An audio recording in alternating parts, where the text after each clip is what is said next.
Hi friends, host Eric here, talking with fans people. Karma's Pimp says, that sounds like a nonsensical projection on your part, but okay, dude. And it is about a video in which I talk about how FI works as a deliberation function versus how TI works as a deliberation function, namely the interested disinterested calculus distinction.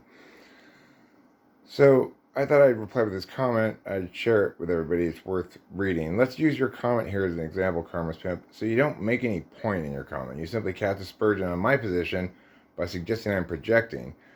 But projecting what exactly? A biased decision-making engine? If you actually think that, you're definitely exemplifying my point. What's it warranted with? That sounds like, as you see. Case study. A disinterested calculus would dismiss your answer because it warrants its claim with sounds like. The impact of the argument here is that Eric is guilty of nonsensical projection, but there's no warrant, right? So a disinterested calculus would dismiss it on its merits for failing to meet its prima facie burden.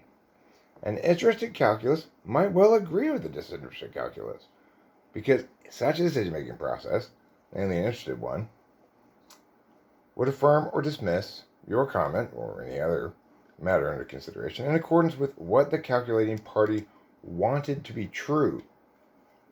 You affirm your position from beneath this latter interested calculus, while I respond in keeping with the former, a disinterested calculus. You can tell you are using this kind of calculus because of the way your comment is.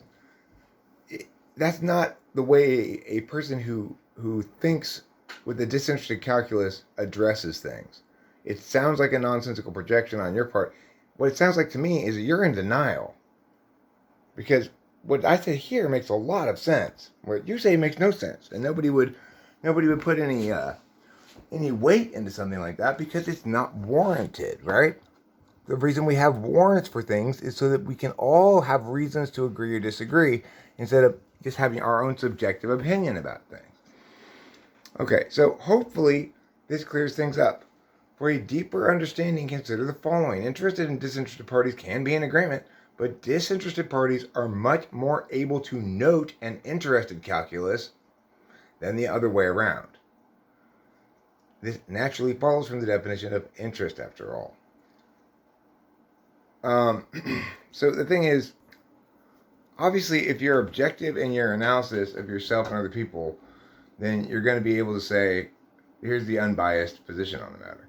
If you're consistently taking a biased approach towards decision making and aren't even aware of it, probably, or then you will project onto everybody else that it's impossible for them to make unbiased decisions. I've heard this from plenty of people who are, especially like FI Tool, not really so much FI DOMs, but who literally think it's impossible for anybody to make an unbiased decision, which is, of course, insane. How do we have referees? How do we have judges? How do we have, anybody who's required to make an unbiased decision? Well, fortunately, we have people like me in the world and other TI tool users and DOMs who, by nature, implicitly, all the time, make disinterested calculi. So, yeah, that's the truth of the matter. And Karma's Pimp, I'm sorry you don't like it, but that's how it is.